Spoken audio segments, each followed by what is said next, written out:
What's up, Rotogrinders? Welcome to the Grinderslive show, 4:45 on the East Coast. An intimate show. I believe it's just going to be the two of us. We may at some point get Will, Chief Justice, to join us. He's having some internet issues, is my understanding. So he might join us at some point, but it's just myself and it's Tim. And we're going to be digging into this 9-gamer that, just flipped on its head right before the show. Of course, we had Joel Embiid ruled out earlier today. And now we have James Harden ruled out as of like 2 minutes ago. And that kind of sort of somewhat makes sense outside of the fact that they're playing home. And we'll dig into it, Tim. But there's 9 games tonight, and I believe it's 8 teams. 8 of the 9 games. Well, I guess there's 18 teams, right? They're playing against somebody. But there are 8 teams that are playing on the back half, but back-to-back in the third game in 4 nights. And there's only 10 games left, and some teams are tanking. So hey, man, welcome to the party. This is where tanking and goofiness is going to start. This is kind of the point, right? 3 weeks left in the season. I think this is where it really starts to kick in the gear. Does that sound about right for you? Yeah, definitely, Dean. This slate's going to be a little wacky. It's definitely going to be Tyrese Maxey season. I think that's going to be the key part of this slate. Yeah, not that Philadelphia is tanking, obviously. Like every team has their own particular motives, and we'll kind of talk about it. But you want to get your rest spots here. And it does kind of make sense where you just want to punt the game. Miami's a tough opponent. You want to get Harden some rest at some point. You want to get Embiid some rest at some point. I guess just knock him out in the same game and kind of sort of give that game up. We'll see. It is a home game. So I can't believe they did this to their fans. Yeah, well, at least Philadelphia is known for having a very stable fan base, and they're not going to be upset about this. That's true. Yeah. Oh, man. So we'll get our stuff changed as far as the projections and the lineup HQ and all that as far as Philadelphia. But yeah, Tyrese Maxey is going to be, it's going to be interesting. The tricky part to some degree, like at some point, doesn't matter when usage shuffles so much, is that the matchup's not great, obviously, against Miami. They're 215 as far as the total. If Philadelphia's got a team total of 105, that's going to drop in the absence of Harden when we get an update there. But and also at some point it doesn't matter when the price is too cheap and the usage is too good.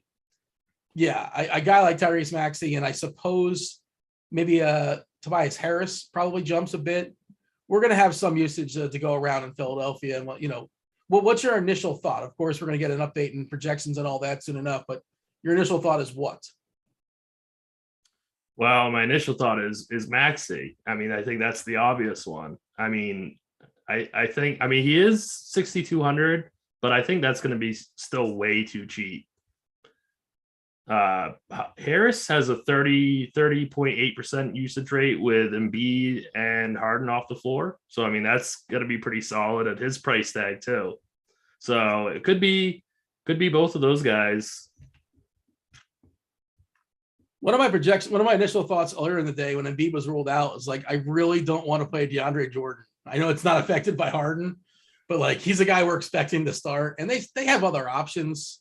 Like Bassey's lurking, Reed is lurking, Millsap is lurking. So I wonder how many minutes Jordan would even play, though. That's the big thing for me. Like, is he going to play 22 minutes, 20 minutes?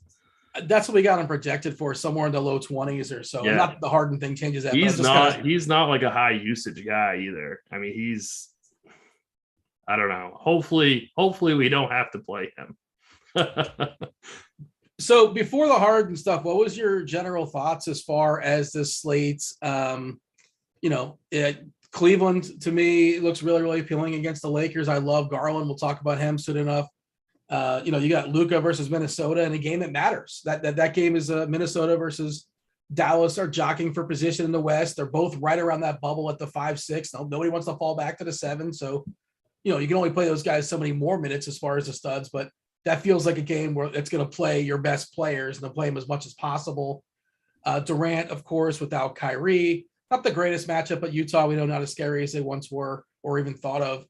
And the Boston one, Boston and one of those teams on the third night of a back-to-back, and they're facing OKC. So, it seems like a good spot to rest some guys. Let's give Williams a knee. Smart, I think, actually was ill to some degree. But, are Tatum and Brown going to go full force against OKC? That could be fun. Yeah, well, before the Harden news, my plan was to play Harden. and and play another stud and then get some cheap pieces of the Celtics. Now, no Harden, we might have to go more of a mid-range type build with guys like Harris and Maxey. So it's not going to be as stars and scrubby. Darius Garland was one of my favorite tournament plays of the day. I'll probably still try to get to him, even though the slate's different now. Let's talk about the first game of the 9 gamer. Say what's up to those of you who are watching us on the old YouTube. Do appreciate a like, a subscribe. You can turn on those notifications so you know when we go live. You can join us in the live stream chat channel on Discord, rotogrinders.com/Discord. Go to the live stream chat channel. Some channels are free, some channels are not free. That is a non-premium channel, so do say hello there. And I believe the bot is active. I'm pretty sure there's an active bot in there giving away 1 week free of RG Premium. Just click the bot button and you're eligible to win yourself 1 week free of combo premium, not just NBA, but all the sports with the exception of NASCAR. F1 is a thing now. Apparently our RG team, our lineup HQ team, we're ready to go when the F1 season starts. I'm not sure if it started yet or not. It's not a sport that's in my wheelhouse. I'm pretty sure it already started. Okay. There's been one race. Did you play? Have you dabbled? I didn't, but I'm going to play next week. I forgot all about it, but I think there's already been one race. Yeah. Okay. So it's my understanding that like the team was all over it, doing their best to make it ready for lineup HQ, and I believe it was. Ready for lineup HQ. So good job on them. All right. First game on tap tonight is the Blazers. So this is so gross. This is a tankathon. Woof. The Blazers in Detroit. 222 is the total. Detroit is a 9-point favorite, which they've been a 9-point favorite versus anybody this entire season. I cannot imagine. We don't know about Corey Joseph, who's resting. At some point, they'll tell us. He's questionable. Diallo is out. Jeremy Grant is out. Olynyk is out. All the professional basketball players for Portland are out, and also Josh Hart is out. I mean, this has got to be the first time all season Detroit's been favored by like maybe even 5 or 6. They're favored by 9.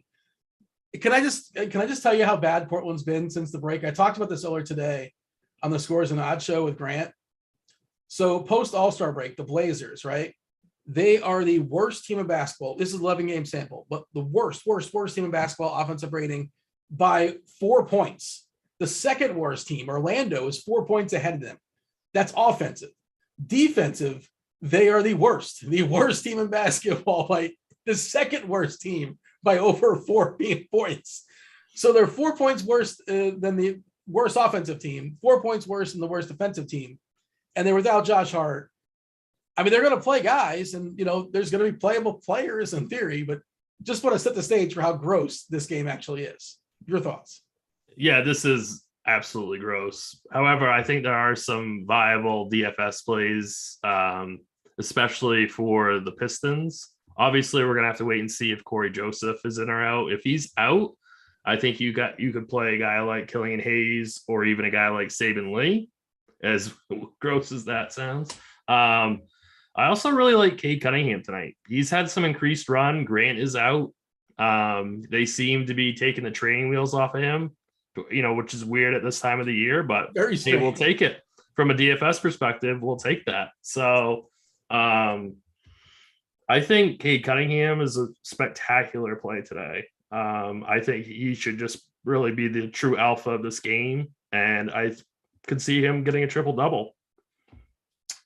Yeah, so the minutes have been outrageous for Cunningham of late. Like you said, like what is the point now? And I theorize that like maybe they're under some delusion that he's got a shot at winning Rookie of the Year over Mobley. Like I don't know. Like obviously they're going nowhere. Ideally they don't want to win games, but 36, 44, 41, 36, 43, 32, 38. Like those minutes are insane. Talk about a rookie wall, whatever the opposite of a rookie wall is. That's what Cunningham is in right now. And the matchup obviously is prime. I like him too. He's priced up, sure. I think Bagley is interesting, which is never comfortable, but he's a guy that's like not necessarily great or not really helping you win, but he's good at fantasy, right? Right. Got a little Andre Drummond in him. Yeah. And the matchup against Portland is good. It's very good. We talk about how terrible they are. It's just a matter of how many minutes they get. And like same thing with Beef Stew, I suppose. Well, what's your thoughts as far as the bigs on the Detroit side outside of Cunningham? For me, it really would just be Bagley because I think he has a pretty significant ceiling at this price if he can get the minutes, which I know can be sometimes not guaranteed. We saw a massive game out of Sadiq Bey. He's been playing better basketball as of late. His price, 7.1 on DK, that's not bad, but I'd strongly prefer getting up to Cunningham. So, Detroit is a really good, you could filter those guys through in MME pools. They're really good MME, it would not shock me to see one or two of these guys on optimal lineups tonight, just because the matchup is just so good. We have no reason to ever watch this game if we weren't playing DFS. How do you know I'm not related to someone like Kelly Olynyk or something? Well, he's questionable. He might not even play. If he doesn't play, I think that would make the Bagley minutes even more solid. Well, I think Bagley's minutes are just kind of what they're going to be. Just trying to think because I'm trying to think of the other bodies. They still have some other guys that are lurking, like a Luka Garza, I suppose, who can get in the rotation if Olynyk doesn't play or something like that. And I guess it can't hurt to see what they have in him. He's young and maybe he's something, but probably not. I'm just trying to figure out the bodies that may fall. If Joseph doesn't go, like that's the big thing. If Joseph doesn't go, then it's Killian Hayes or Saban Lee. Really, I think that's the biggest thing with this game is the Kojo news. Whoever starts, really, I'm assuming it would be Hayes. I think he would be a really, really great play. What about the runbacks as far as Portland? Chris Dunn looks like a potential cheapie on DK. He's been all right so far. His price is not fully adjusted to his new situation. We're projecting him for 26 minutes or so off the bench. Wofford's been playing a ton, 32 minutes for him. Justice Winslow, I don't know why they have to play him a lot, but is he in? Do we know that he is in? I believe he's not on the injury report. Therefore, we're assuming he's available. Okay. All right. I wasn't sure about that. All right. Yeah. So I think you could definitely play Winslow on DK. Definitely play Chris Dunn on DK. I don't know if I'd necessarily call it like a run back though. I think they're just good plays by themselves. So I don't think that I'm playing this game particularly for like a game stat theory. I think it's more of just that they are good plays for their prices. I wouldn't play anybody like Brandon Williams now. He's way too expensive. Drew Eubanks is, I think, a better play on FanDuel. But yeah. Yeah, Eubanks 5'6" on FanDuel. He's got the multi-position eligibility too, because you throw him at power forward if you want. He's their best fantasy point minute player. One legit fantasy point per minute. Winslow at 0.99. Hart, 0.98. Of course, this stuff changes and with usage and Hart being out, stuff's going to shuffle it aside. And I think Dunn is at 0.9 on DK for Dunn and 0.94 on FanDuel, which is pretty decent. Dunn's a little pricey on FanDuel, just in my opinion. I think that's a little too high, but I don't think I get there. I'm playing DK tonight. I know you're playing on both sites, but on FanDuel, I don't think I would get there at 4.9. It doesn't seem that. There's an opportunity cost at guards. We've already run off one at Cunningham, and there's a lot so many guards tonight. Yeah, Maxey is another one we'll talk about, obviously. So I don't think I'm getting there. That's kind of my issue with Chris Dunn, even on DK, even though he's going to be probably a great points per dollar play. He probably doesn't have much of a ceiling for a large field GPP. And we're going to have so many point guards that are going to be in that same kind of mid-4, mid-3 type range. You got anything else in this game that's worth mentioning before we move on? Nope. All right, Lakers, Cavs, 227 is a total. The Cavs are a 5-point favorite here. LeBron back in Cleveland. As far as the body parts, LeBron is questionable technically. I assume he's going to play, but, it happened once where he didn't. We'll see. Stay tuned. Cleveland just kind of are what they are. Rondo's still out. Wade's still out. THT available for the Lakers for what it's worth. Ellington is questionable with his illness. Doesn't matter. It matters so much, but and Gabriel is probable with his ankle. Kind of alluded to it earlier, top of the show, as far as Darius Garland. And, speaking of minutes, speaking of games mattering, Cleveland is in the 6th spot in the East. And again, you want to get away from that 7 through 10 play-in nonsense. Toronto right in their tail. They can also jump over the Bulls. Have you seen Garland's minutes of late? He played all 24 minutes in the entire second half last game. 40 minutes a night on the reg. I don't see any reason why he wouldn't, but, barring goofiness, variance, foul trouble, blowout, that kind of stuff. He plays 40 minutes tonight. You got to pay for him a little bit more, a little bit of sticker shock, but it's fully justified. The 4th in the league in the last 10 games as far as potential assists, around 18 or so. So you got a decent shot at the old double-double. Talking about Darius Garland, I love him today. Earlier today I was kind of trying to figure something out with Harden. It's like, Harden's not that much more. I don't know who I like amongst these two. And now that changes, obviously, but there's other pieces as well. But where is Garland for you amongst all the point guards that we're going to like tonight? I wanted to play Harden and Garland, across the board, both FanDuel and DK. Now we don't have to worry about Harden anymore. So Garland is definitely a must play for me across all formats, both sites. I love that he's also shooting guard eligible on FanDuel, so you can do some different things with your team. He's going to play 40 minutes, let's just say, maybe more against this Lakers team. He should easily get you 50 DraftKings points today. I think we have him projected for 51. That's a big projection. We have him projected for 30% ownership. I would be double that if I were MMEing today. Definitely. By the way, it's really hard to project guys for like 39, 38, 40 minutes. And sometimes you do it with, Toronto, like Nick Nurse. We are projecting 40 Garland minutes tonight, which is outrageous. Is it really 40? Yeah, we're projecting 40, which is, I think that's the correct projection, like a median projection. That's what I thought. I think he'll play 40 minutes tonight. I think that's the perfect projection. He might play 41. Yeah. He should be, you should definitely be north of 30% of him if you're 20 maxing or 150 maxing. If you're 3 maxing, I would do 3 to 3 with him if you were at a 3 max tournament. Yeah, I just wish everybody else didn't love him as much as I did, and maybe it's just the two of us in our own little bubble. But no, I guess not. 30%. 30%. But I still think that's too low. It's the right projection, but I think that you're doing it wrong if you're going to be under that. I've said this before, like a couple of years ago, I'm not somebody who follows prospects like very well or college basketball very well. I had Garland and Sexton in the same bucket. Like I just thought they're kind of sort of the same guy. And boy, was I wrong. Yeah. That was bad read by me.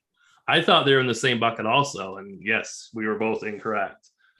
The only thing is, can the Lakers even keep this game close? But the spread's only 5. LeBron's in Cleveland. He's going to be, if he's out there, he's going to be actually trying a little bit. So He's trying. He doesn't try a lot in defense sometimes. No, maybe not on the defensive end, but he'll try to put it on an offensive show. What about the rest of the Cavs, by the way? Your thoughts? I think Markkanen's in the pool. Mobley, I love Mobley. Wish he would shoot a little bit more, for DFS purposes. He's kind of pricey, but he should be fine. Your second favorite Cav, who is it? It's the second favorite is definitely Lauri Markkanen. I don't really have any interest in any other Cavalier, even though I really do think Mobley's going to be a great NBA player, but I don't have any interest in him tonight.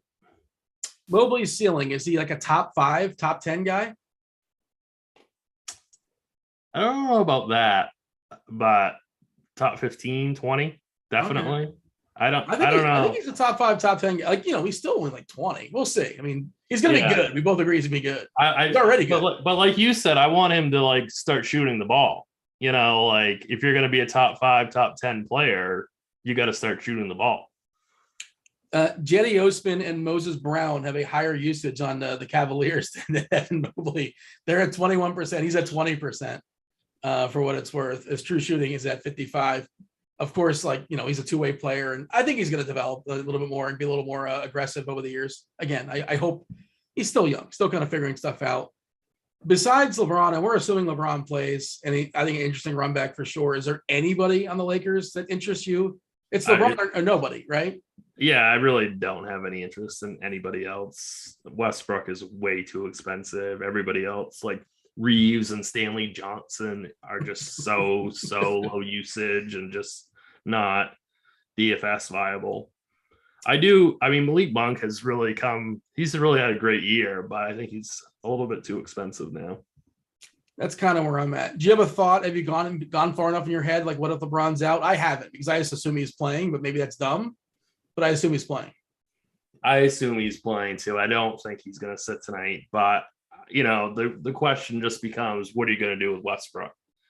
And I don't know if you can play him on DK for 9K. Again, I mean, the Cavs are a tremendously good defensive team. He's not going to just be able to do Russ things against them. 8,100 on FanDuel is kind of the same thing. I don't know what I would do. I mean, I don't think I would play Russ. Yeah, maybe like a guy like Talen Horton-Tucker becomes a thing. Malik Monk maybe, but I think LeBron plays. I mean, you don't have to ask Monk twice to take 30 shots. Right. Okay. You want me to take 30? Okay, I'll do that. But it also, I think that it would be ugly. I think Cleveland wins. Would Russ even let him take 30 shots though? Oh, I don't know. He's actually got a reasonable price on Yahoo for what it's worth. If anybody's playing on Yahoo, I think he's playable over there. I think he's in the 20s still. Did some rankings on him earlier today. But I agree with you. Like the DK and FanDuel prices, 8-1 on FanDuel, 9K on DK. Yeah, I don't think I'm having it. Anything else that's worth mentioning in this game, or shall we move on? I think we can move on. All right, New Orleans, Charlotte, 235 is the total. Charlotte is a 6-point favorite here. As far as, I think we're waiting for Graham, right? Graham is questionable. We know Ingram is still out. They basically said Zion's done for the year. I don't know if they said the postseason, but that's no surprise. I hope you're sitting down, but Lillard is also not playing for the rest. Do you know this? Damian Lillard's going to be out for the season. They just broke that news to it. No, really? Yeah. And Gordon Hayward, who's been out for a while there for Charlotte, is still out, obviously. In theory, this should be a good game, right? But I don't know. Everybody's just kind of sort of priced where they should be. I don't love this game, but for tournaments, of course, you can have at it. 235 big total, reasonably tight. New Orleans 6-point dogs here.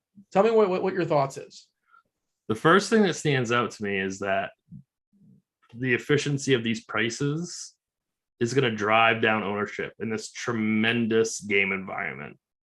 This is a really, really good tournament game. Like a guy like CJ McCollum at 11% owned, LaMelo Ball 1% owned. The ownership projections on this game are very, very light, and I think this game environment is so good. But if you want me to pinpoint one optimal play, there really isn't a guy. No. Yeah. But I mean, this game is going to be really, really juicy. But I can't just say, oh, lock in this guy, lock in that guy. Like Terry Rozier, 3% owned. I mean, he could shoot the ball 25 times tonight. I mean, if they're really going to be this low owned, you don't have to put them in a lot of teams to be over the field. You could sprinkle in a little bit of Terry Rozier in a 20 max setting. And I'm talking about put him in 3 teams. You'll be over the weight. I'm not saying go crazy, but I think this game is going to be a great game environment. So I think the ownership stuff, well, I know the ownership stuff's going to change. Obviously, our ownership does not reflect what happened in Philadelphia. And I'm sure a chunk of ownership is going towards James Harden. That will be dispersed, So I imagine some of those guys will pick up some of the ownership stuff there. Of course, a guy like Maxey is going to get elevated too, which, all this stuff there's a domino effect, and got to give a refresh to see when's our last ownership update. I think it was, let's see, 424 was our actual, on the East Coast was our actual lineup HQ projection update. So that was about 50 minutes ago. They're working on it right now. and ownership is, let's see, 437. So yeah, we'll get a, the closer and closer we get the clock, the more clock to lock, the more refined the ownership stuff does get, obviously. But you said it right when you started with this game. The prices are pretty much correct on these guys. Yeah. And the field is going to recognize that. The optimizers will recognize that. So these guys aren't going to pop in projections. But I mean, this is just the type of game. It's a 235 total. That could be a real smash game. You have to go out of your way to like plug these guys in, or if you're using an optimizer, or say I'm going to build like at least 2 guys on each side, or however you do it.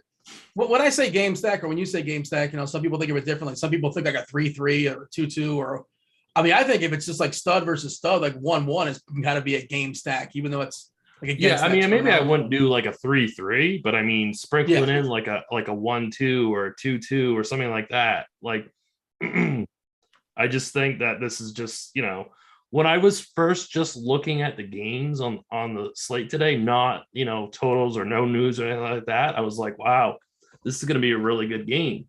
But then I saw the prices and I was like, ooh, those guys are all too expensive. So hypothetically, how would you go about stacking this game? Say you wanted to stack this game. Like I want to have a game stack here. What would be your building blocks? Would it be like a CJ and LaMelo, like something like that, or CJ and one of the Hornets? Maybe like a CJ and a Terry, Rozier, or a CJ and a Miles Bridges. Like, who's going to play Miles Bridges at 8K on DK? Like, nobody, but he could put up 55. Definitely. Sure. He's fine. Yeah, I mean, but that's what I was saying. I don't have one particular play that lock this guy in. I'm just saying I think this game is great for a tournament. Do you do this? Like sometimes I'll say I like this game and then it's going to be under owned or whatever, and I want to play like you said, I want to play CJ and then I want to play LaMelo, or I want to play CJ and I want to play Terry, and I would just hit the lock button on the lineup HQ and then just like hit optimize, and let's say, okay, give me the top 50 teams, and maybe I want to lock in one other player. Like, oh, I like this player too. And then this whatever. And it's not like you're using an optimizer to give you lineups necessarily, but you're making decisions as well. Is that something you do? So I only play one lineup per night, but usually what I do is I take one, maybe 2 pieces of a super low owned play like a Rozier or a Ball, and a lot of times, frankly, I'm wrong. But when I'm right, I'm flying up the leaderboard. And this is where you're gambling. This is leverage, so I really like this game as a contrarian piece. Well, it's important to say, like, you don't have to bat like 1,000 or even close to 1,000 or even, right. You don't have to bat 500. You can go 1 for 10, but if you're paid off enough on that one time you're right, you could take those 9 losses and then some.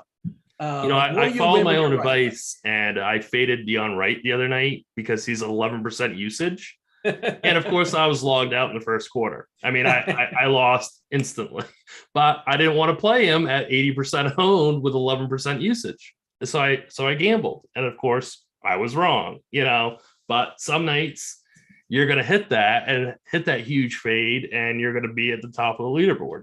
So I think I hit the lock button on that night just because I didn't love the other cheapies, but I understand the thought process. I totally get it. I mean, he's such a low usage guy. Right. I mean, he's so low usage. Sometimes he doesn't even shoot the ball. So I was like, you know what? Maybe he'll get 20. That's not going to be enough. But of course, he went for like 45 though. So I think he got close to 20 in like stocks or something. He did like in the first quarter. He had like 4 or 5 steals in the first quarter or something like that. It was something goofy. Which, anybody who played him is not predicting that, but that's all icing on top. And right, you essentially had to have him just the way it worked as far as the build. We did get an update as far as Houston, so I'm curious to see how that looks in a second. Actually, that is the next game. So I'm not sure if you're on lineup HQ, if you have it in front of you, by all means, give it a refresh and let's see what our projection team has for Philadelphia, because I'm curious. All right. We are projecting Harris for 36 minutes, 36 for Maxey, 30 for Milton, who's 3.1K. Thibault for 28 minutes. He doesn't matter so much. Niang for 28 minutes. Green 22, Jordan 22, Isaiah Joe, Millsap getting minutes in the teens. Massey and Reed did get projections for what it's worth. So what we're looking at: Harris, Maxey, Milton, Thibault, Jordan. Is that the starting lineup most likely? Yeah, I would think so. Whew. All right. So talk about Maxey. Maybe we want a little lineup HQ, a little court IQ on this. We got plenty of time. It's a 9-gamer, but just an intimate two-person show. It seems to go by faster, I suppose. Of course, we want to knock out any questions y'all have for us in the YouTube. If you have any questions, by all means, a producer Eli is going to be compiling those, and also in the Discord channel, rotogrinders.com/live stream chat. rotogrinders.com/Discord in the live stream chat. Fire off any questions, whatever's on your mind. Do join the conversation there. But I'm gonna run a court IQ. But you tell me, break down the Philadelphia. Obviously, if people are just joining late, they're not aware. Embiid and Harden not playing basketball tonight. So it's definitely going to be Tobias Harris. I think that he's kind of your all-in play of the day. All formats. He is very, very cheap across the industry. He gets a big usage bump with those two off the court. I would say it's Harris and Maxey, and then Shake Milton. I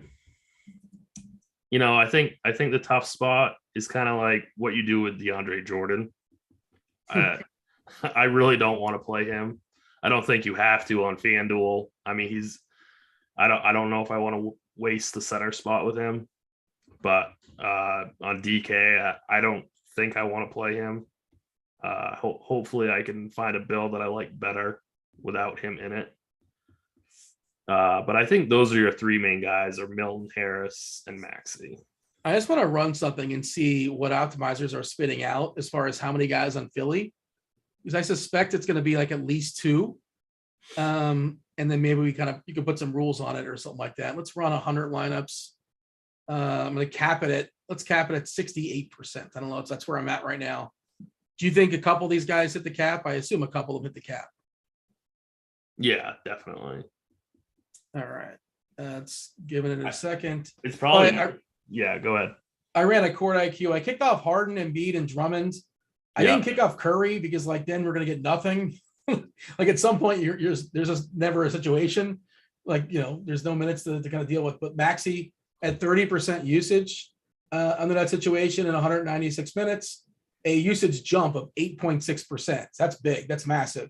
Yeah. Seth Curry's got a big one too, but obviously that doesn't matter. Milton at plus 1.6%. Where is Harris? 4.7% jump for Harris, all the way up to 28%. And Harris's price has just been plummeting, and so now it's just obviously he's a buy now, big time buy. I would be trying to get overweight on those three guys.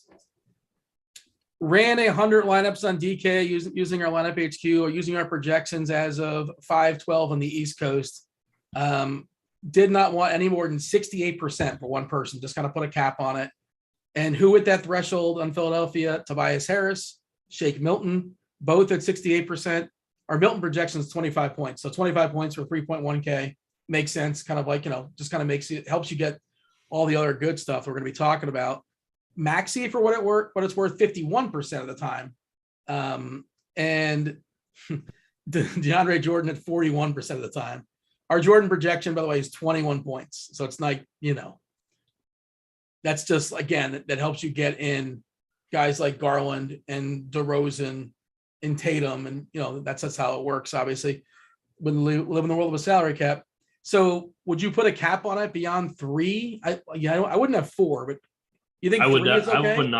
I would not have 4. I think the cap tonight is 3. Sometimes I would go 4 in situations like this, but I think not in this matchup, not with this team. Yes. And there's also the other part is it's important to note they have bodies. They have bodies, and this is a terrible matchup. This is one of the worst matchups you could get. Yeah, it's not a situation where they have 8 guys and no matter what's going on the court, they have to stay out there because we talk about Bassey, Reed, Cork Maz, Charlie Brown, Paul Millsap. Like these are people that can play basketball tonight for Philly. And, maybe their rotation doesn't get squeezed. It might. That's why I really don't want to play a guy like DeAndre Jordan. I mean, there's too many big options. Yeah. And, there's so many big options. And so what if he gets 20? That's not going to hurt you.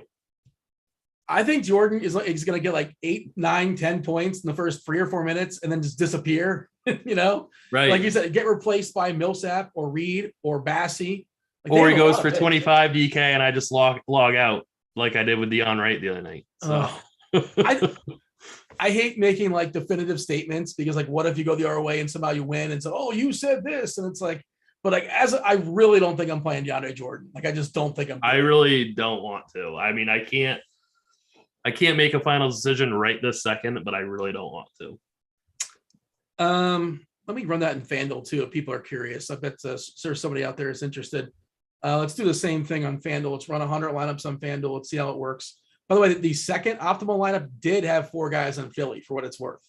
Milton, Harris, Jordan, and Maxey. And then the third one had 2, and the fourth one had 2, which is interesting. So, okay. Yeah. Let's see how it works on FanDuel. Let's run 100 over there as well. Going to take a second, but hey, we have time. Sure, why not? All right. Can you rank your power rank your interest as far as the Philly guys? Maxey, Harris are 1A, 1B. I think you're locking in those 2 guys no matter what.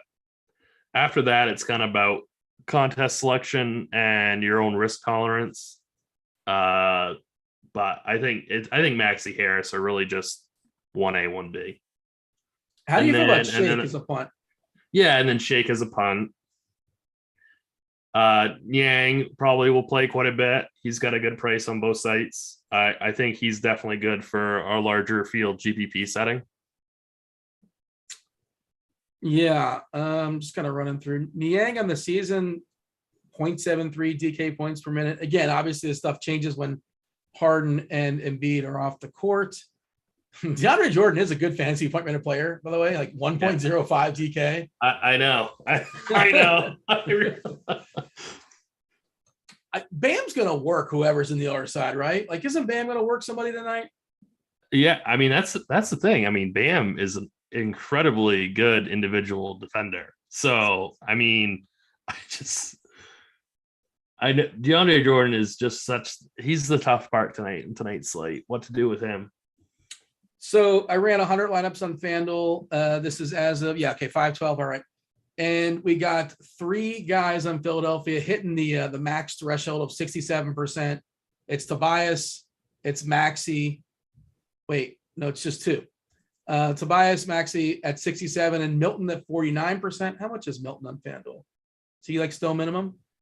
He is 30. Yeah. He is the minimum on FanDuel. He's 3-1 on DK, which is essentially the minimum. And we're projecting, 24, 25 fantasy points there. He's also probably somebody who gets run if this game gets ugly, right? Like I assume so. Yes, definitely. I mean, I'll tell you right now, I won't be playing Jordan on FanDuel. I mean, that to me is pretty easily a fade for me. Shake on FanDuel at the Stoneman, that definitely a good play. I wonder who would be closing in this game if it gets completely out of hand. Like Shake, Yang, Joe, Reed, maybe. The weird thing is it looks like we have Isaiah Joe starting. Like he might be one of those guys that potentially could start and close no matter what this. Right. Well, I don't know if he would close if the game's close. Because a Niang can close, a Milton can close. But like Isaiah Joe's a guy could theoretically open the game and close the game if it gets ugly. But also there's some fragility to Isaiah Joe, obviously. Yeah, definitely. You don't want to mess with Bam on the defensive end, but I was just thinking Bam's going to crush offensively too, probably. Yeah. But he's kind of pricey. Jimmy's back. Miami's deep. There's a lot of Miami's just a really good team. There isn't a lot that I like from Miami today, despite. I mean, you are completely correct for saying that Bam could just run over these guys. But but I don't think that I'm going to get to anybody on the Heat tonight. I mean, this is gonna be a slow paced game. 76ers aren't going to be as efficient as they normally would be, and I just don't think that they're going to keep it close. DeAndre Jordan, by the way, did not even pop up any of the optimals on FanDuel. I wouldn't play him on FanDuel. Yeah, I wouldn't. I mean, it goes without saying. But just in case anybody was wondering, like, oh, well, they're talking about Jordan. No, don't play him on FanDuel. Niang, by the way, in 2% of the optimals on FanDuel. There you go. So there's another Philadelphia player. I might put him in like maybe 5%, 6%. Again, another guy that you don't have to put a lot of to be overweight the field. If you're going to run it back with somebody in the Miami side, you kind of talk about not loving them, but if you had to pick one, would it be Bam? Would it be Jimmy? It is worth noting, like, Oladipo is out. Also, Caleb Martin is available. Gabe Vincent is out. But like when everybody's available, Gabe Vincent's essentially irrelevant. Like sometimes he gets the NPCDs. That's how deep they are. Like he's a pretty solid player, but they just don't need him. Butler back in Philadelphia. He had a cup of coffee there. It didn't go great. Yeah. Well, what do you think of the Miami side if you had to pick somebody? So if I had to, I would do Butler on DK and Bam on FanDuel. I'm just curious. I bet we have those guys have no ownership, right? That's correct. Yeah. I like that Bam, but you can put him in power forward on FanDuel, so you don't have to waste the center spot. I like that as well. Biggest number, by the way, for as far as ownership on DK, Bam at 5 to 6%. 8.1 is a pretty reasonable price, actually. I'm okay with that. I might run him with a couple of Philadelphia guys. Jimmy is 8.5, which is fine, but only get 1%. Jeez. If you're gonna play Bam, I would make sure that you put him in one of your 3 Philly lineups, not your 2. I would make that rule. Would you play just one Miami guy? Yes, I wouldn't. I really wouldn't play more than one Miami guy. Yeah, that's kind of where I'm at. Yeah, Jimmy's 8.3 on FanDuel and Bam is 8.7. Yeah, I think Jimmy's a better play dollar for dollar. Lowry's down is 5.7, but man, he's been up and down, mostly down, unfortunately. There's so many guards tonight. Yeah, I just don't see a place where I'm going to play him. That's the issue. Could he pay off that price tag? Yes, easily he could. But I think there's just way better plays at point guard today. We spent a lot of time in that game, but I feel like that's important. That's probably one of the most important games on the slate. Utah at Brooklyn, 229.5 is the total. Utah is just a 1.5 point favorite. We're expecting Conley to be back from his injury maintenance, old, whatever you want to call it. Bogdanovich is still out. House is still out. Forrest expected back. Azubuike is still out. For Brooklyn, Irving is out, and Goran Dragic, who's been playing a ton of minutes of late, is questionable with his old knee. So we'll see how that turns out. I believe Utah. Yeah, this is the 3rd game in 4 nights for Utah. It's also a back-to-back, and all of them have been on the road. So 3rd and 4 nights historically, kind of tricky, obviously. And Brooklyn, no, they're not a back-10. There's only one team on the front of a back-to-back. That's Chicago. We'll talk about them soon enough. What do you have as far as your thoughts on this game? Now that Conley's back, I think that, and of course, Donovan Mitchell's price has gone up. I think he kind of takes them both off the board for me today. My favorite play for Utah would be Rudy Gobert. I really think that he's got a good, solid floor ceiling combo for this matchup. It's a 1.5 point spread, so I think that everybody gets their full allotment of minutes, which is going to be really nice.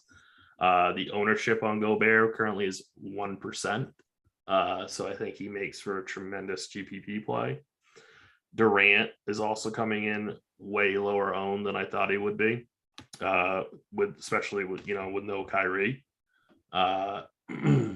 So other than that, I don't want to play any of the other Nets really.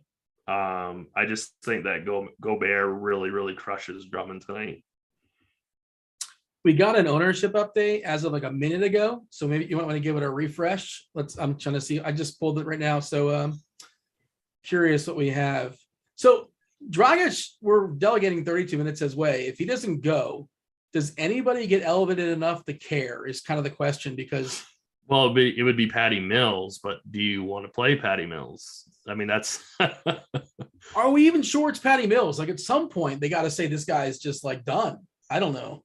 So is it Cam Thomas? Maybe, but like again, do I? Cam Thomas is a guy like, well, if Dragic plays, Cam Thomas is a risk for like a DNP-CD. Right. But we've also seen Thomas shine in moments.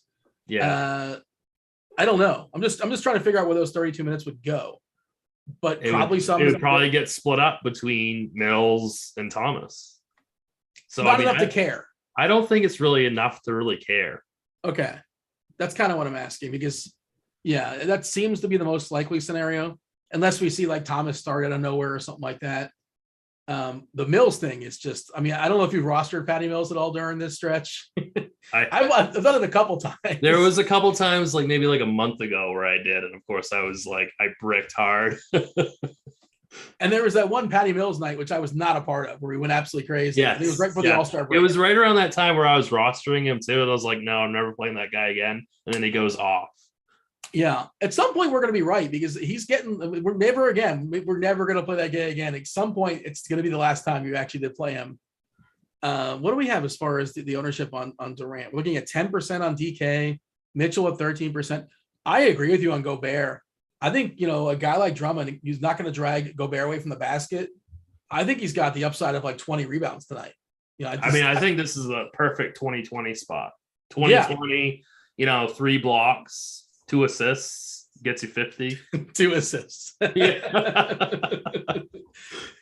Grant would bet. I can't remember if it was over or under, but like Grant does a lot of the gambling stuff, and odd stuff. Yeah. And he used to, I don't know if he does it anymore, but he used to bet either Gobert over or under a half assist. I can't remember what it was, but it was like, what a fun and crazy tilt that must be to watch the game. Just give Drummond one up fake and then pass it to somebody else in the lane. And there you go.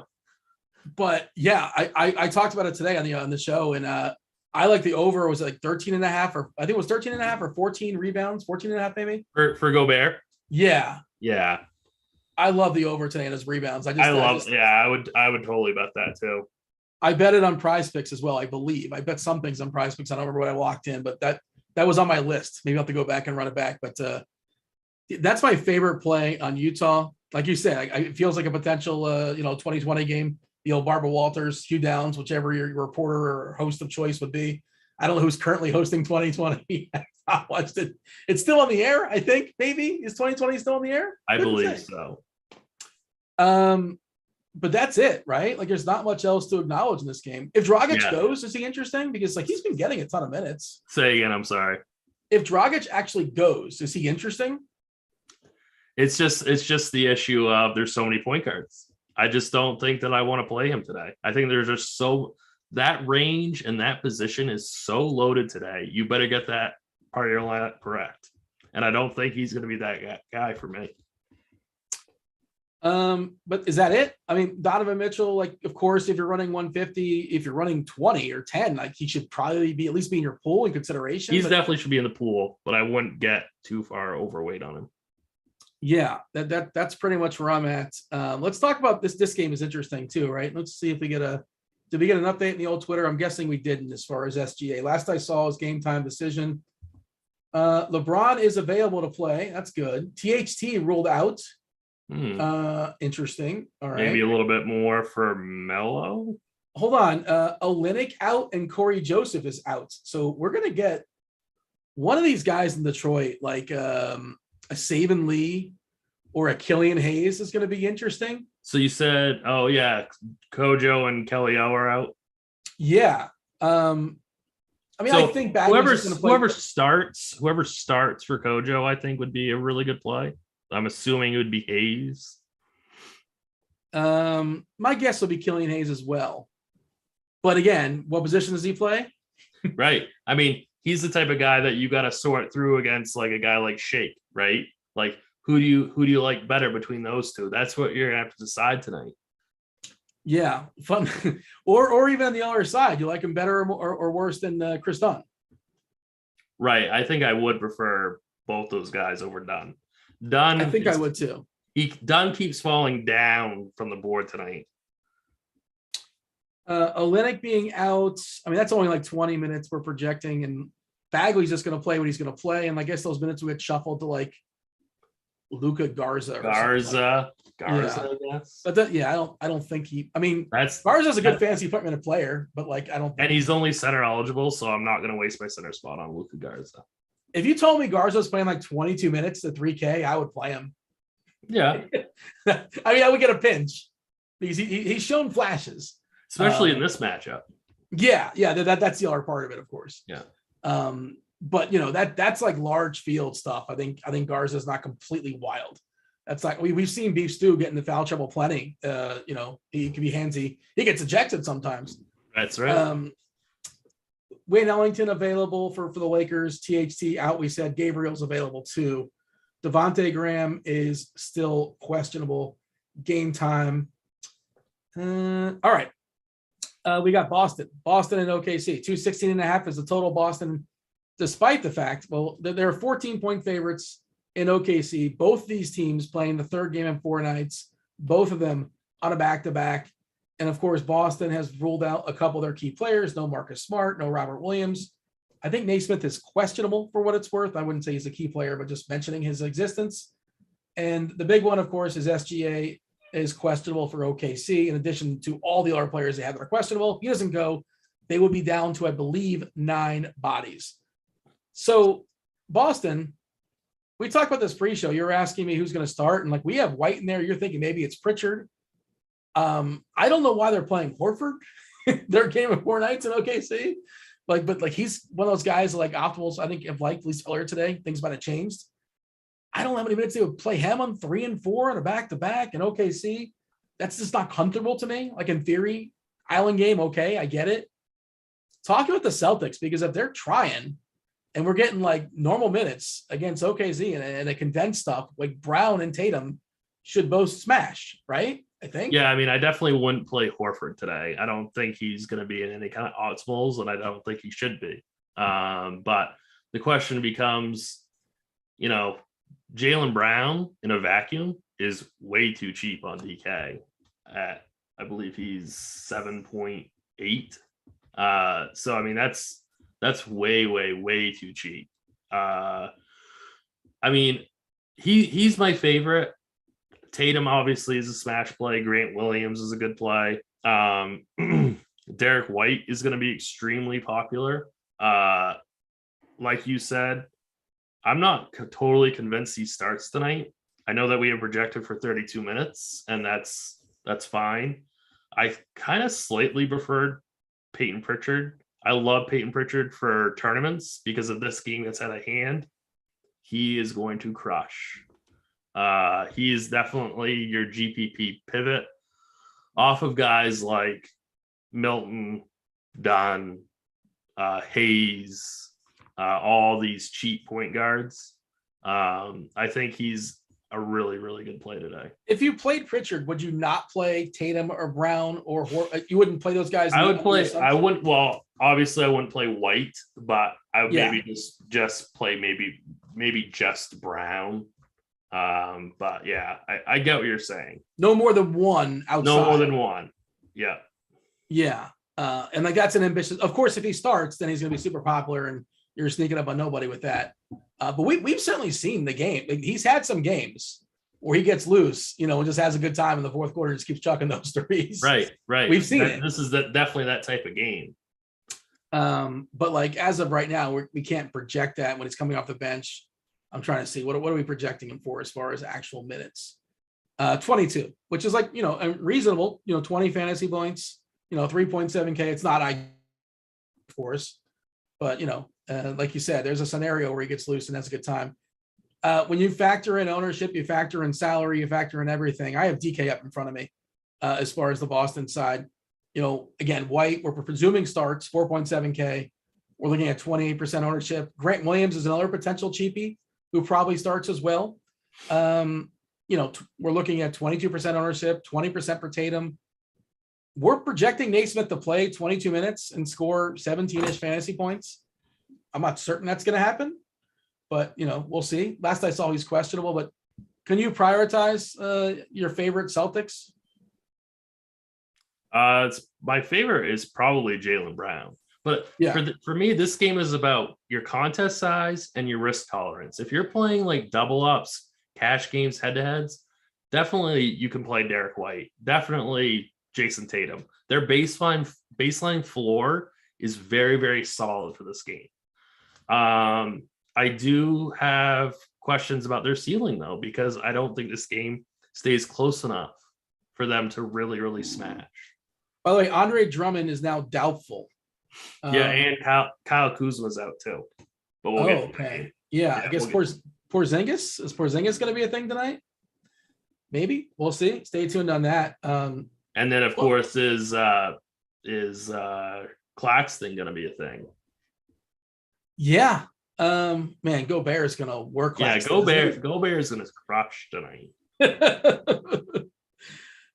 Yeah, go bet over on Gobert rebounds, man. Who else do they have? As far, I mean, they have Day'Ron Sharpe. I think he had an incredible G League game the other day. I wonder if this could be a James Johnson game too. Okay, yeah, like if Dragic sits, Drummond sits, you could end up getting some James Johnson value, perhaps. Yeah.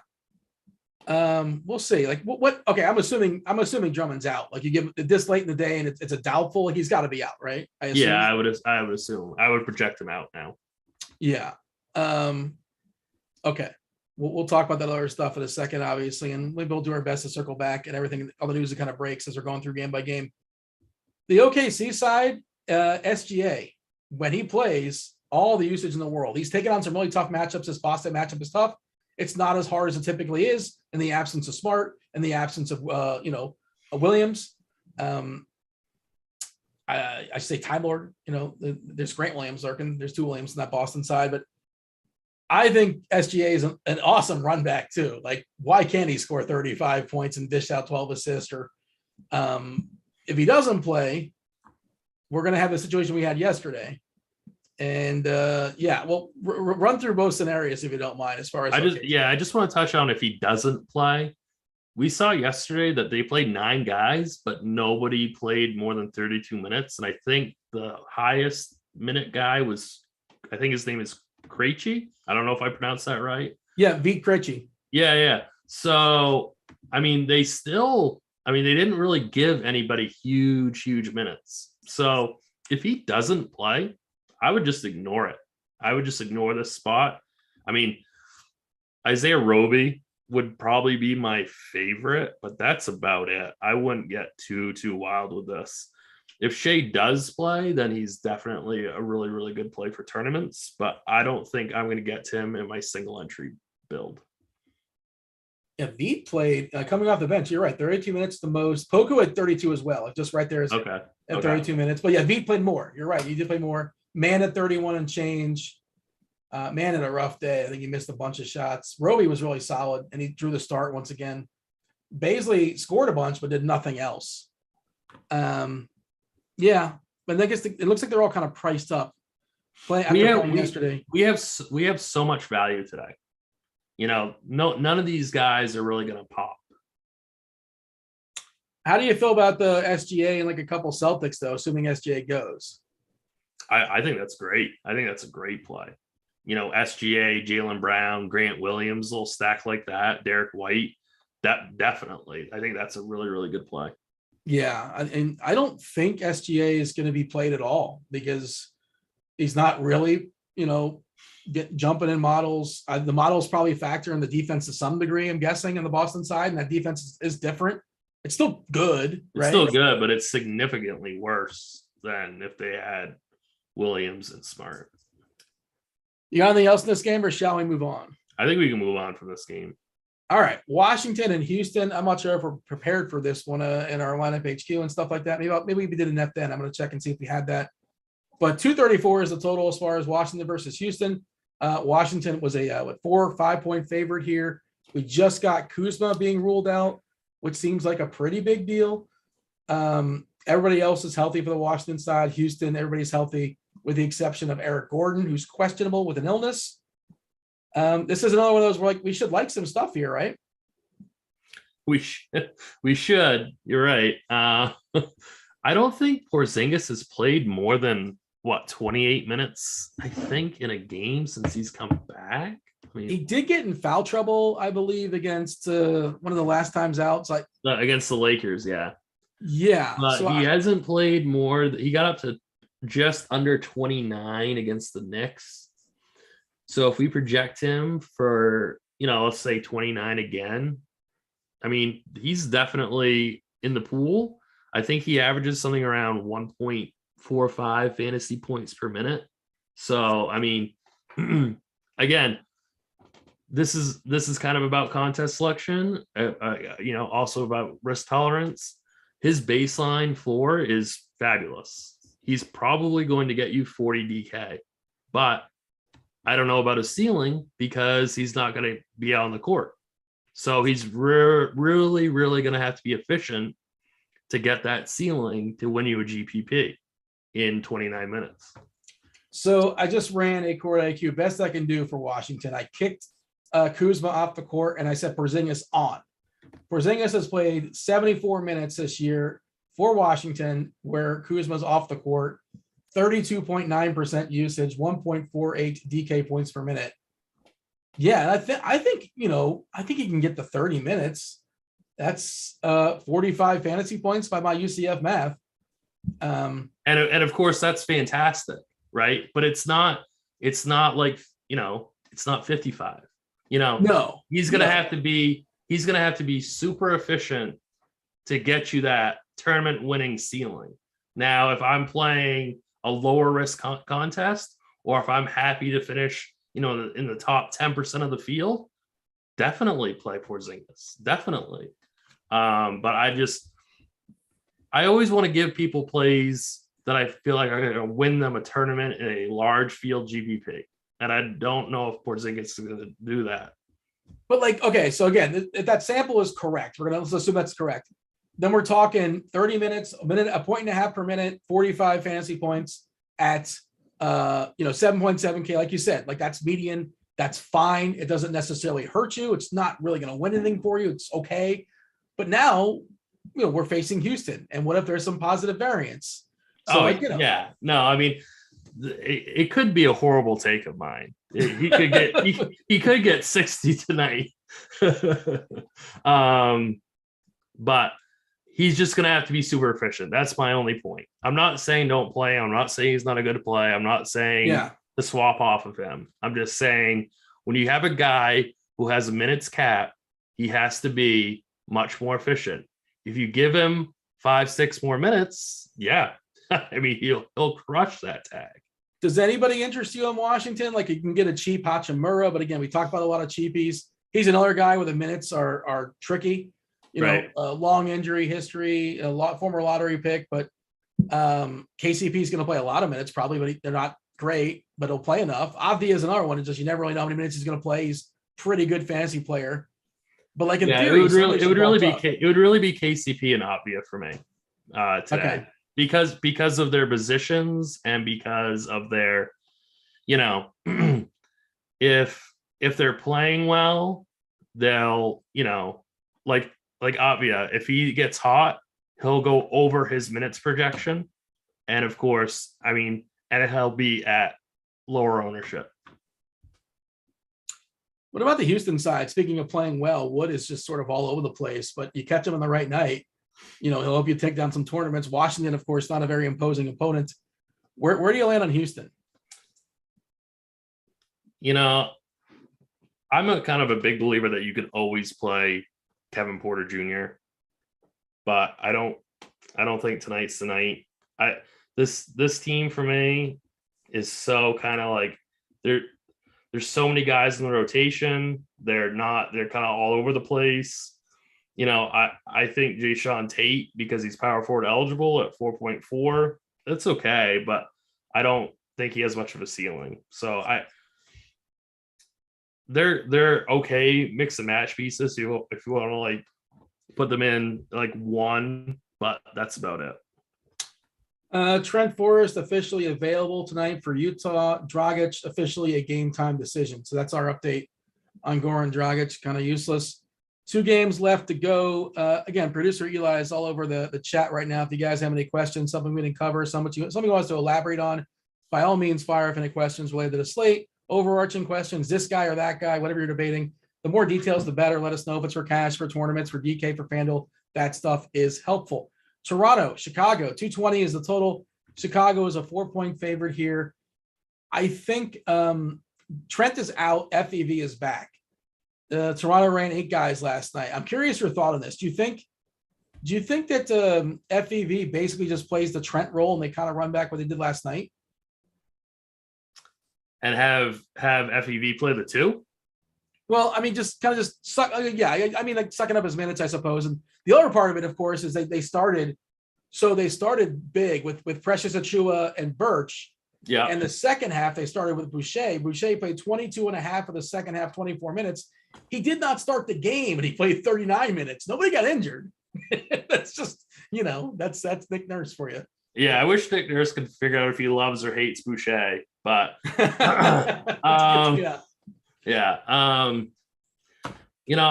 don't really know, obviously, but I think that if you want to play Boucher, backload your lineups, make sure that you leave proper flexibility when you're making your teams, because if he starts, he's a great play.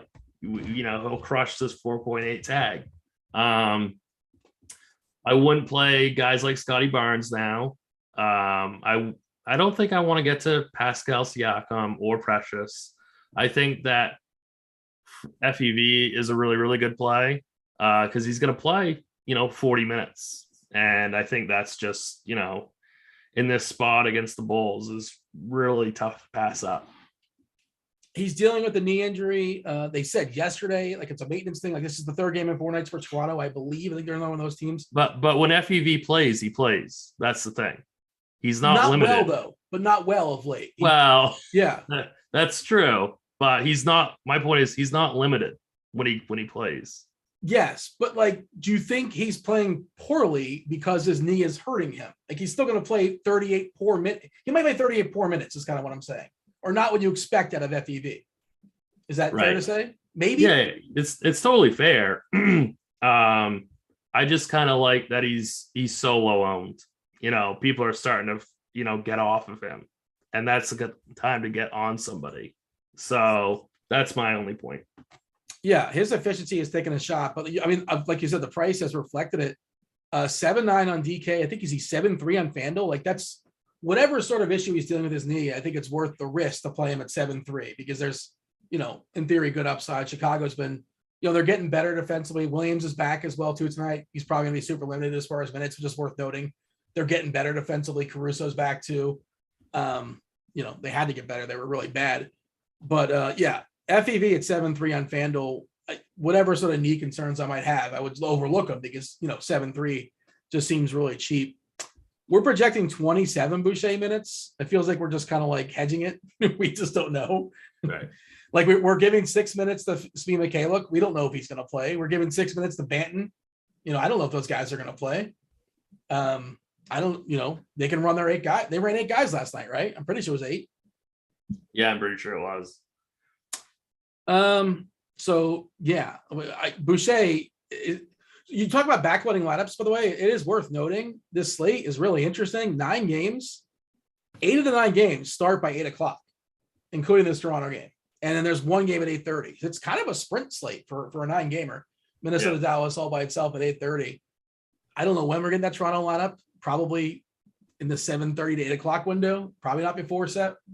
We'll see. Maybe we get it after 7 and then before 7:30. I really wanted to just lock in Darius Garland, for 7:00.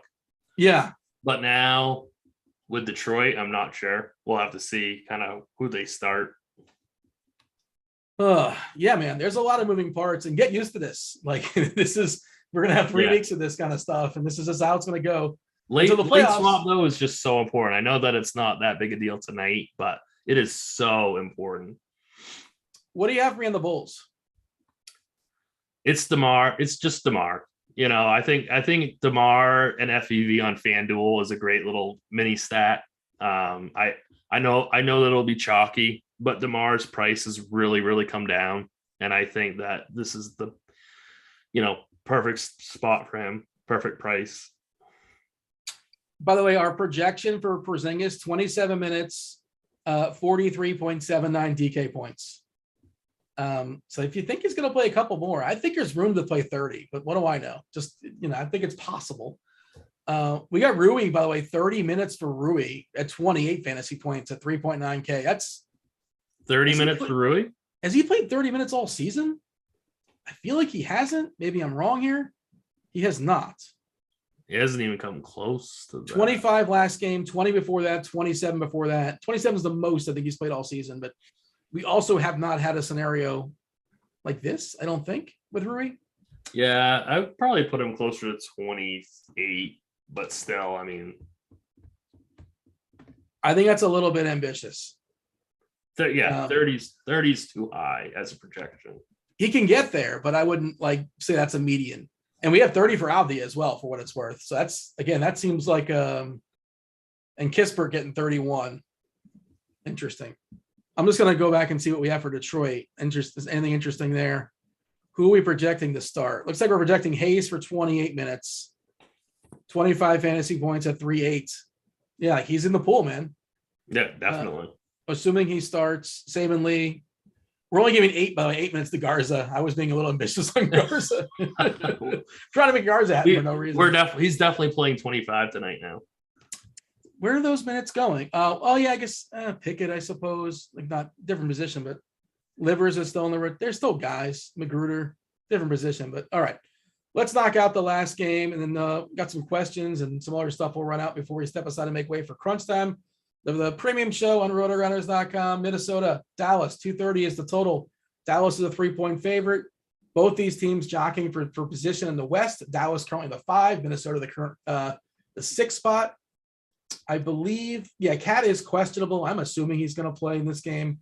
Dinwiddie should be good to go. Bullock should be good to go. Berton's questionable. Who cares? Dallas's defense has taken a hit of late. If you look at their last 10 or so, they're now back to the middle of the pack. They still play extremely slow. So, Dallas going to play up in pace against Minnesota. Minnesota, the fastest team in basketball this season, fastest in the last 10, 15 games. So, in theory, it's a good Luka spot, but also, Pat Bev's annoying. Vanderbilt's a solid defender. So, do you just think Luka is unguardable and he might just be the highest scoring player on the slate, and that's that? So, when we started the show, I thought it was going to be stars and scrubs. And then in the middle of the show, I thought it was going to be more balanced. And now I feel like we're back to stars and scrubs. So I really didn't. I obviously always want to play Luka. If I can make it fit, I'm going to do it. I think he's, the best spend up. I'm going to have to see what my lineups look like when I put in Luka and Garland. And of course, we have the 76ers cheap pieces also. So we haven't projected for under 10% owned. Obviously, if I'm making multiple teams, I'm probably going to try and get over that. But I'm not sure what I'm going to do on my personal team quite yet. I think Towns has a big night here. I'm just not sure if I'm going to get there, which is the tricky part. I love paying up for him. I'm assuming he plays, but nothing really stands out in this game. Is something I have to have. Luka, probably gonna have a Luka team. Just have a Luka team. Maybe this is one of those things where I hit the Luka and Towns, lock him in, and see what I can get around him. It's what sort of interesting stuff, and I can correlate a couple teams around it. That'd be kind of nice as well. I might do something like that, but. Otherwise, I don't think I'm really on this game, which is a little uncomfortable, but I think I'm fine with it. I'm fine not playing anybody from Minnesota. This is, they're priced up. They're not really in a good matchup at all, even though, like you said, Dallas's defense has not been playing well, but they're still incredibly slow.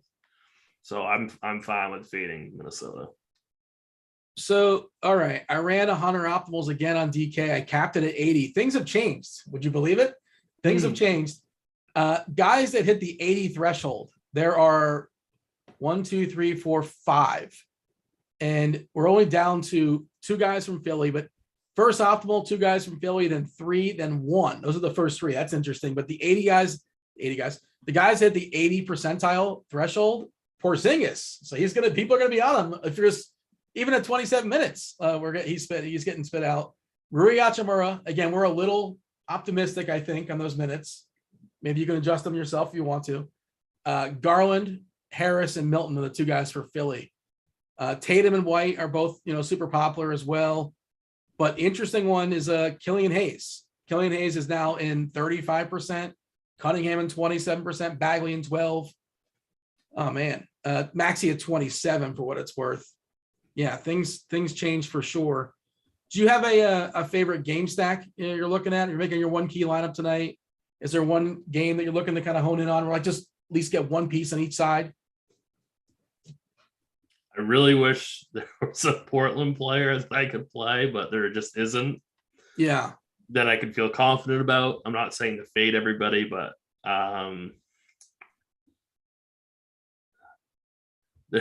there isn't a lot. I mean, there isn't a lot of like 2-way games that are like, I mean, I like playing FUV and DeMar on FanDuel together, but there just isn't a great game stack. All right, some questions we've compiled from our chats on YouTube. Do hit that like button if you guys on YouTube. Hit that like button. Do subscribe. Do turn on notifications. Join the conversation also in the Discord, rotogrinders.com/Discord, the live stream chat channel. So for DK tournaments, favorite run back if I'm playing CJ and JVal. So you're playing both CJ and JVal. So your favorite Charlotte run back if you're playing. Rozier. You like Rozier? Yeah. All right.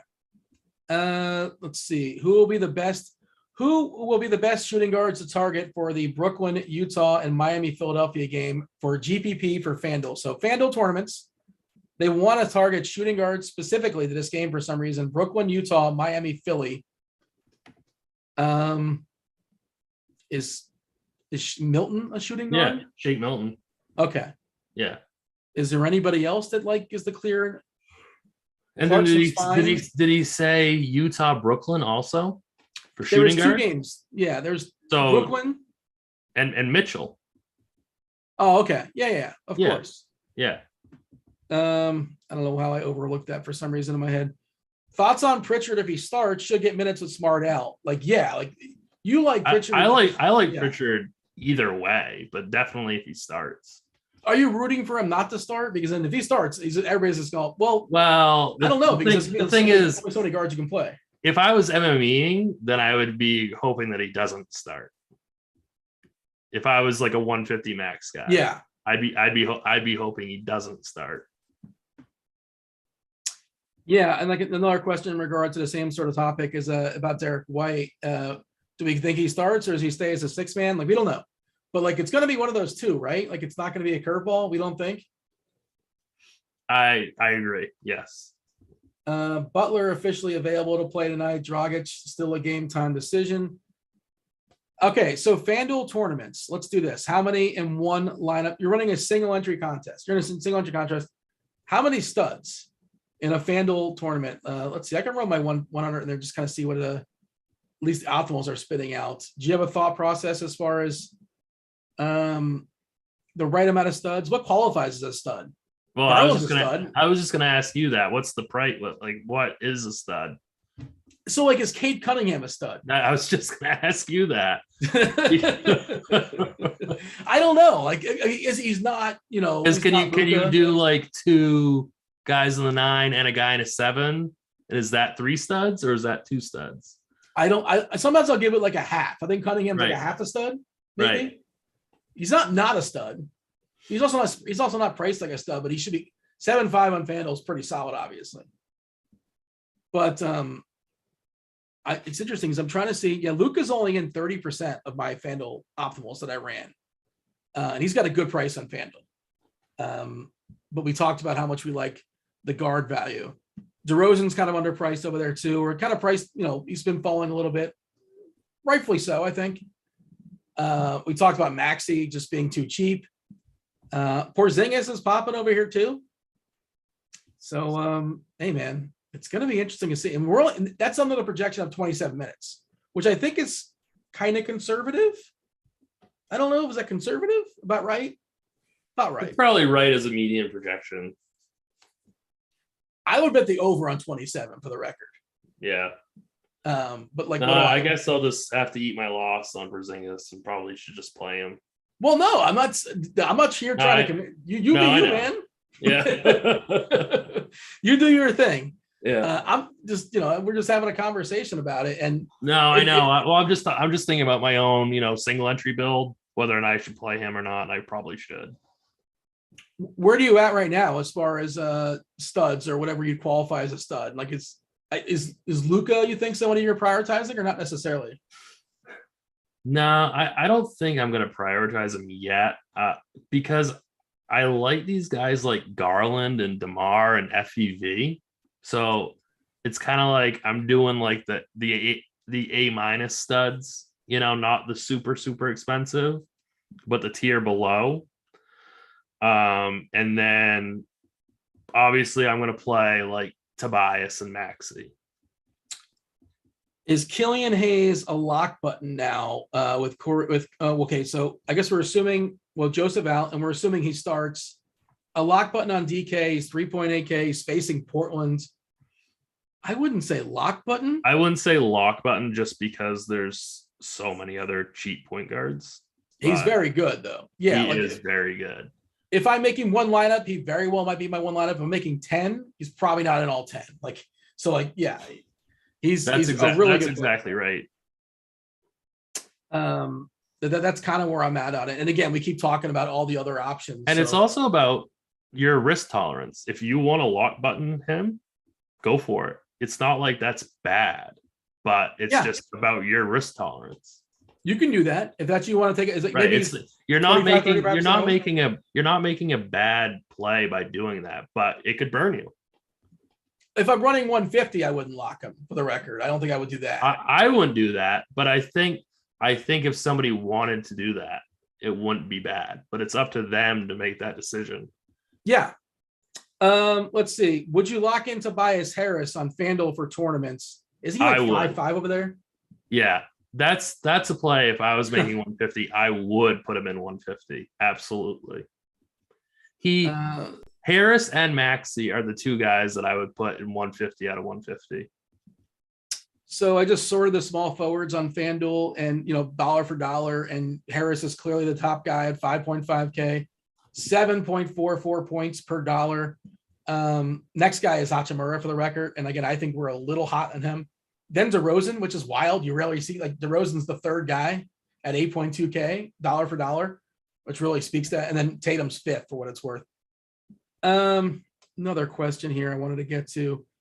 Let's see. Should you fade because of his injury history? He's just coming back. I'm not sure who we're talking about.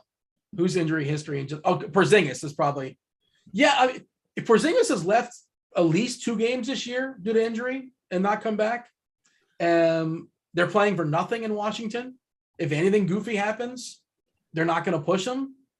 But I don't think I would say, I can't play that guy because there's a 10% chance or a 5% chance he doesn't finish the game.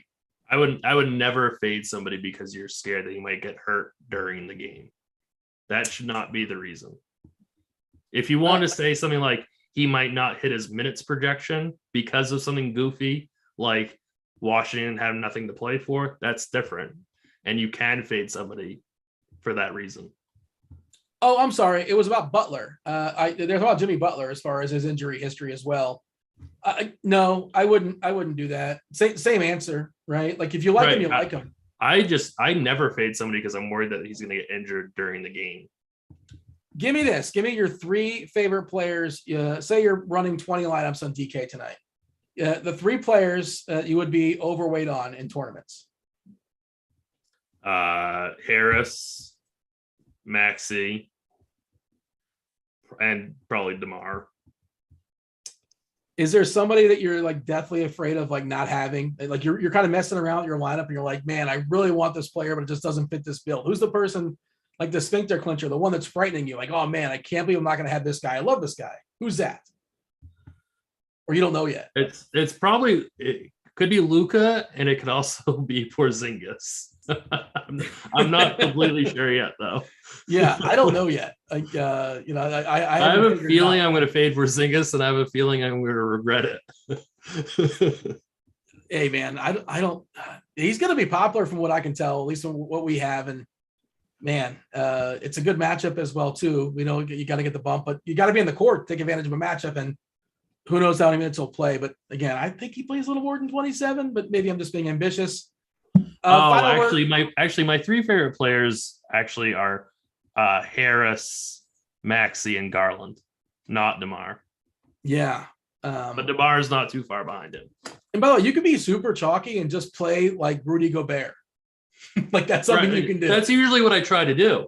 Yeah. In my single entry is to go super chalky, then do one, maybe two completely off the board type plays. And that's the thing is like, why is Rudy Gobert like completely off the board? Like I kind of understand it because of math and like, decimal points and whatever, but we talked about it. Like why can't he put up like 18 and 20 tonight and a couple of assists? And guess who he's the same price as?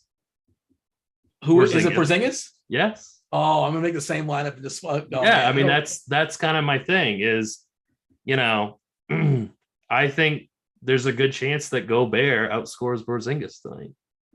Yeah. That's like, sometimes you try to get too cute and too clever, but again, I have the brain for like single entry and 3 entry max stuff. And like, I'm not looking to finish first in a 50,000 person contest. And something that's your ad as well too. Right. So yeah, that's stuff that you can do where you're grabbing some ownership, just be a little bit different there, 1 or 2 spots, and you're good to go. Obviously you need Gobert to play well. Otherwise go to bed. Doesn't matter. But Tim, it's been fun. Should be a fun slate. Any last words before we step aside and make way for crunch time? No, I think we're good. Thanks, Dean. Yeah, thank you. Thank you for joining me. Hopefully Will is all good there and his internet's good to go for next time he's on the schedule. Do want to say thanks for y'all watching on the YouTube, on Rotogrinders. Hit like button, subscribe, join the Discord channel. And that was Tim. That was producer Eli. That was basketball. I was Dean. We're out of here. Oh!